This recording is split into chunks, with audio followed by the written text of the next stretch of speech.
Hershey Farms at Sight and Sound Theater. We went to see the play Jesus. There's Karen Davis and Cecilia Fomar. And me, your host, Joyce Faines. Hello. Hi, how you doing? You, God's green earth. Oh my gosh, it's just absolutely gorgeous. We stayed at the Hershey Farms Restaurant and Inn. We came down on Medora bus lines, just taking in all of God's green earth.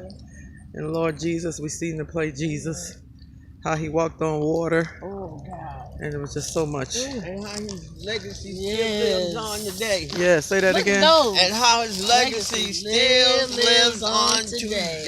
And so Jesus lives in us. Yep, sir. Okay, video Touched by the Holy Ghost. You know, I'm just thankful to God. Yes. Just to knowing who he is. Oh my And goodness. that all of the reminders that he is still alive today in all of us. So thank you, Unity Baptist Church, Second Temple Baptist Church, all of our friends and family who partaketh in this beautiful weekend trip getaway. Hallelujah! Amen. All right. Woo, to God be the glory.